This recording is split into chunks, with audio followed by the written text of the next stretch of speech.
what we're looking at here is a map of the world with Australia overlaid on every continent. Can you see how big Australia is? Yep. We've made it to the fun stuff. We've got through the last few weeks. We've sold the house. We've sold the car. We've found a new car. And now it's time to get planning. And we actually put out this diagram across Facebook to not only our own followers, but also those on various groups where there's a wealth of information, a lot of people doing these laps for a long, long time. And the feedback we got was just amazing. So many comments. So thank you to all of those people who commented. We took all of that feedback on board and we've reviewed our plan. I'm looking forward to seeing Rock because that's, I know, is pretty much the most popular place to visit when going around Australia. Al? Maybe I'd like to see some Lego. Where the Lego are you, dude? What would you like to see around Australia? What sort of things are you looking forward to seeing around Australia? Is there something you'd like to see? Rock as well. So Central Australia's popular. Central Australia. Yep. We've never been to Central Australia, so for the guys it's a bit of a mystery. All right, Harry, what are you looking forward to seeing? Wild crocodiles. Wild crocodiles. So where are we going to be for your birthday, you think? Where wild crocodiles are. We think we've worked out, so Harry's birthday's in May. He shares a birthday with Steph, and so we're going to be up north in May. So let's get stuck into the episode. We're going to go through everything. Hopefully it can help you with your own planning. And again, if you've got feedback and input, please shoot it through to us. We're going to show you how we're going to be putting it all in a Wikicamps to help manage our trip. All right, let's have a look. All right, off you go, boys. Thank you, gents. Stop. Okay, now you go. I planned putting that letter there. Yeah, well done, mate. Planned it. So, we sat down with the boys and we've looked at the map of Australia as well as the map of the world to see where Australia fits into the world and how big it is in relation to other countries and perhaps other places that they might have been familiar with learning about as well. I think even for us, I mean, I had no idea how big our continent was, but when you actually look at a map of Australia overlaid on some of the other countries that you considered quite big. It's a really interesting concept. It really is. Do you know any of the other countries? America. Where's America? Over here. Okay, yep. So look, Australia is almost as big as America there, isn't it? North America? Anywhere else you know? Europe. Where's Europe? That's China. It's China. Too. Europe's over the other side. Japan, Yeah, it's up there. So you can see the size, can't you? So given how big the country actually is, we've got 12 months, 1 year to get all the way around it. And it is absolutely impossible to see everything around the country. So for us, we were looking at the map of Australia saying, forget anti-clockwise versus clockwise for a moment. How much time should we actually spend in each location as we travel around Australia? And we didn't want to miss anything, but we also didn't want to get to a stage where we got round to the top of Australia and we only had a very short time period to whip back down to the bottom of Victoria. Yeah, generally we wanted a plan that would ensure that we get all the way around with a fair amount of time in each place, but also some flexibility along the way, that if we get somewhere and we absolutely love it, we can stay for 5 nights. Or if it's not what we expected or we feel like keep going, then we can keep going after a night or two. So I think we've done pretty well with mapping out that plan. And we're not going into too much detail. We're going to head off with a rough plan for the states. So if you have a look at the diagram we've got up on the screen now, we're leaving from Victoria in December, just after Christmas, and then we're going to be heading clockwise across to Adelaide. We've been told from all the feedback we've got that Adelaide is absolutely scorching hot in summer.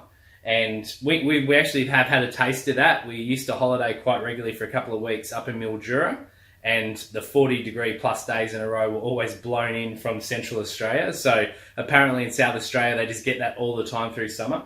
So we had to tweak our initial plan of spending a couple of months in South Australia in summer down to basically a month, heading predominantly around the coastline as we head across around the country. Yeah, head around those beach areas. From South Australia, heading across then into Western Australia, initially down to the bottom of Western Australia, which I'm really looking forward to. Apparently there's heaps to see down there and I've heard really great things. We won't be going above Perth until April, but we've allowed a bit of extra time once we do head up that way, another couple of months on top of our initial plan, because it's a massive state. And from all accounts, there's stacks to see as well. We were going to whip through it pretty, well, not too quick, but we've added an extra 2 months essentially on top, May and June, which will put us at the top of Australia right on winter, which is going to be fantastic. However, it is coming into the school holidays. So July in Northern Territory are the main school holidays. So what we're planning on doing is getting up there around the end of June, early July stage, going up north first, around the top near Darwin, before heading down for the end of July into towards Alice Springs and Uluru, and hopefully in time for the Big Red Bash, which someone told us we'd be there right on time for, which would be pretty cool. Yeah, cool. Yep, hit Uluru as well just after the school holidays, we're hoping. See how that pans out. Yeah, so here we go.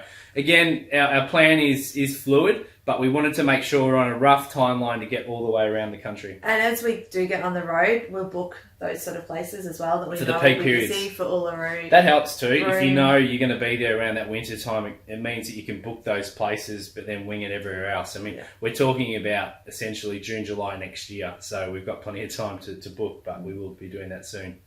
From there, we're going to be heading to inland Queensland. So inland Queensland, I think what sticks out for us there that we've been told about for Harry in particular is the Dinosaur Trail.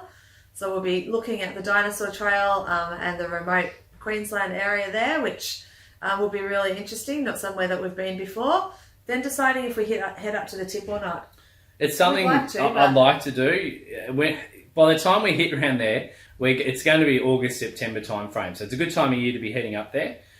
Right now, as we sit here on the couch, we're not experienced four-wheel drivers or caravan people. However, hopefully by the time we get around there to September next year, we're going to be pros and old hands, and we'll definitely want to go up there. And whether we park the caravan somewhere and then maybe tent as we go up the top, it's something we'd like to do off the bucket list. And apparently someone was telling me that there's a road being sealed all the way up the top. So that might actually make the trip by the time we get around there in September a much more pleasant experience. So we'll see how we go. If you've got information on that, let us know. We haven't fully researched that yet. Yep.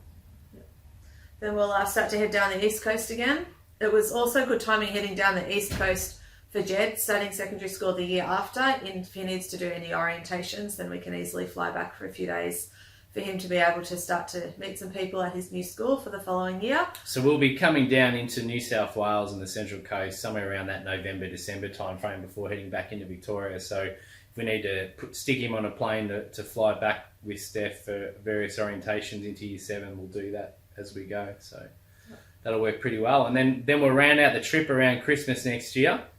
Not initially on the plans, but we realised we're actually going to have probably an extra 3 weeks or 4 weeks at the end of the trip. So we're seriously considering ducking down to Tassie at the tail end of the trip or taking some more time in Victoria. A lot of feedback's come in about, what about Tassie? How come you're not going to Tassie? It's not a full lit lap if you haven't done Tassie. We were in Tasmania at the start of the year. We were there July. for Easter this year. And it was fantastic. We loved it. We had the best time. That's right, it was April.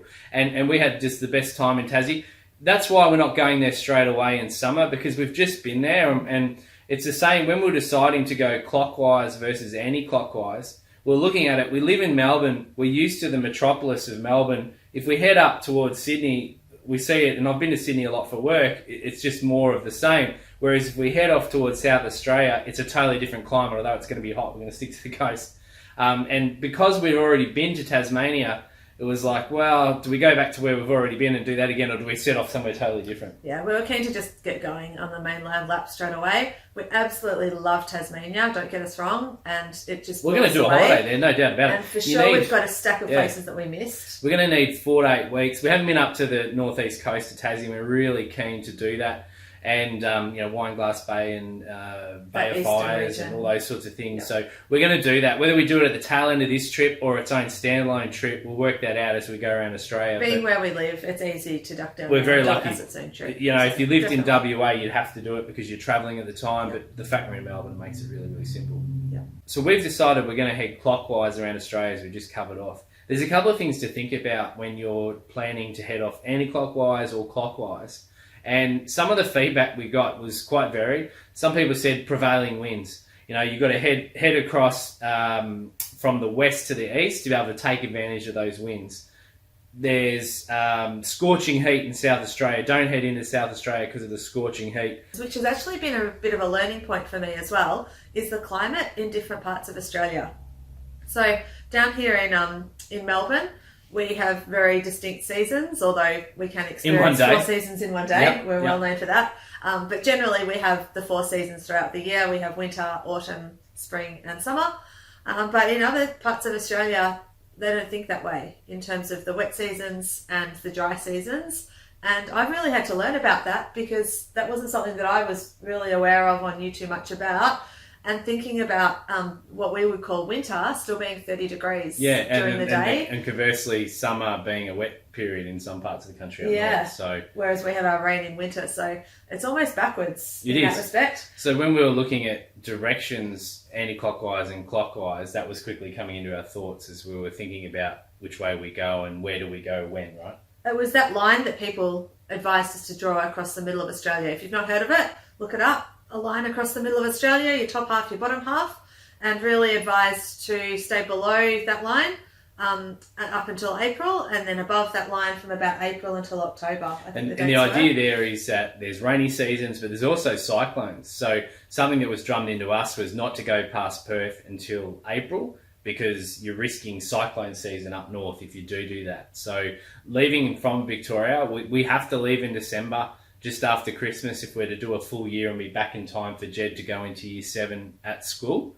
So these things are starting to pencil in to help us work out when and where we go. Driving anti-clockwise, you'll be on the left-hand side of the road, so you'll save some kilometres heading around. So, I don't know, but that was mentioned a couple of times. So I haven't yet found any information or anyone that's actually done it and compared both trips. Maybe that's something for us in the future. We'll go the opposite direction and see how it goes. But some people are very passionate about their thoughts on they are. And then the East Coast, the other thing was East Coast coming into Christmas, heading up the East Coast. So they're all things we had to factor in on top of all those climate issues we spoke about before. So that's why we're going the clockwise route.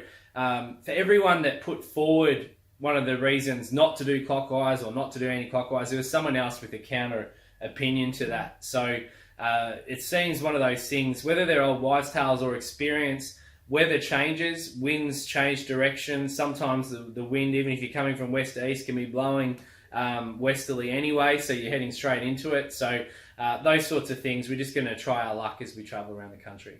We've had all of this feedback from people about which way we should go and also where we should be going. So the nitty gritty of as we go around, we hit our main places, but where do we stay when we get there? And people provide some great feedback and their great experiences on places that they've stayed and that they've loved. You've got to go to this caravan park. You've got to go and see this point of interest. You've got to go and do X, Y, Z. We've had so much stuff coming in. And for us, having never travelled Australia before, how do you actually compile all that and keep it on record and find a way to look it up as you travel? That's a lot of information. We discovered using the Wikicamps app that we can easily record these as favourite places along the way. So as we read that someone's been to the Gold Coast and they found this awesome park up there, we can find that park on Wikicamps, record it as a favourite, and as we get closer to the Gold Coast and we're looking up where to stay, that will come up with a little favourite icon and we can say, oh, hey, someone's recommended that. We've already selected that as a favourite. Let's go and stay there. So for everyone that's sent through places to go and things to see, thank you very much. And if you've got more, please send them through. We're plugging them into we're plugging them into Wikicamps actively. And it's going to be great to be heading somewhere and then looking up on the map to say, where should we go next? And all of a sudden we see, oh, there's these 2 places that people have recommended in our journey. So we're going to bang them in. It's going to be really, really exciting. And speaking of Wikicamps, we've got to do our big draw for the winner of our Wikicamps competition. Got our first competition. So thank you if you've entered. We've had lots of great entries. Great to hear about who you're travelling with. Great to see people out there planning trips and travelling. And a lot of people that are first-time travellers just like us. And as we said, some of the feedback we got was, Wikicamp's been around for a long time. I'm an IT, I'm an apps guy. I literally build apps. And I had never used Wikicamps. And I've done camping, all these things. So I just hadn't heard about it before. It's pretty amazing. And I think, like us, there's people out there that haven't heard of Wikicamps before that are starting to look at it and saying, wow, that's pretty cool. And it really can be used for tent camping, caravanning like we're going to do, or any other sort of getaway, to both plan and track your trip as you go around Australia. If you haven't watched our demo video, check it out. That's up online now, both on Facebook and on YouTube, and we go through the whole thing. So let's go do the draw.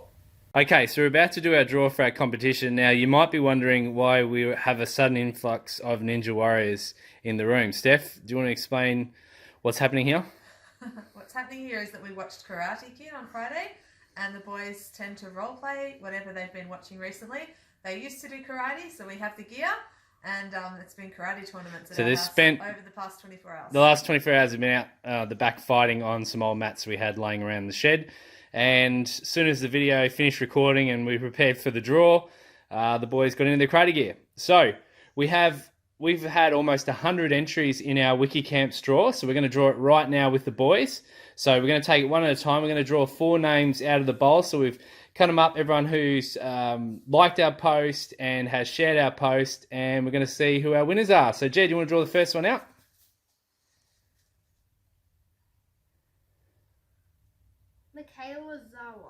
Michaela Zara. Awesome. So congratulations, Michaela. Okay, so that's 1 to the side. Give that to Mum, mate. 1. Yep. Alex next, all right? Who's next? You can go third.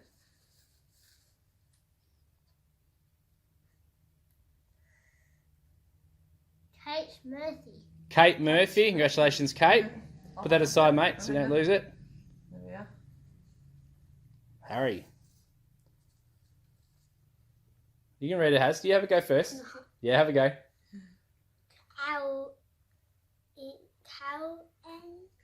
Karen? Cara? Carabeni. Carabeni? Oh. You want to say it for me, Jen? Kate Banana. Carabinaya. Carabinaya. Congratulations, Cara. And Mum can draw the last one. You last? And see how you go pronunciation, Steph. Good luck. Oh gosh, here we go. Well done, Vanessa Ken O'Connor. Well done. Awesome. So we got 4, we got through. I think Harry did just a marginally better job than you, Mum, reading. I think that one might be Vanessa and Ken, actually. Okay, that makes more sense. Yeah, there's a few combined accounts. So congratulations. Thank you to everyone that ended in the draw. We'll get in touch with you to work out whether you want iOS or Android app.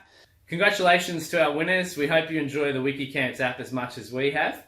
And now we're looking forward to getting back stuck into getting ready for our big trip. Well, we said at the start that the hard stuff's done. It kind of is. We've still got a lot to do.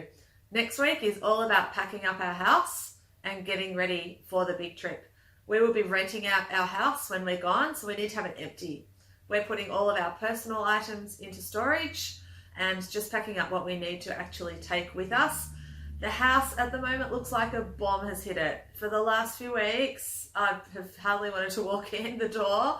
It's an absolute mess. There's stuff everywhere. We're starting to get stuff in that we'll need for the van. Stuff for the car, stuff for the caravan. When we sold our beach house, I bought all the linen back, so we've literally got another house full of linen. I did a dozen loads of washing yesterday. 12 loads of washing to wash an entire house full of linen, but it's all set there now, ready for the van. Getting the boys' bedrooms packed up. We're starting to do that this week. Getting their things organised, emptying everything out and popped into storage and presenting them with their box that they will have to take with them to select what to put in. So all that next week. Hopefully you can join us. We're going to talk about mail redirection, managing your house, renting it out, and what to know and what to look out for. So we'll see you next week for episode 6, Getting Your House in Order. Wish us luck for the pack up.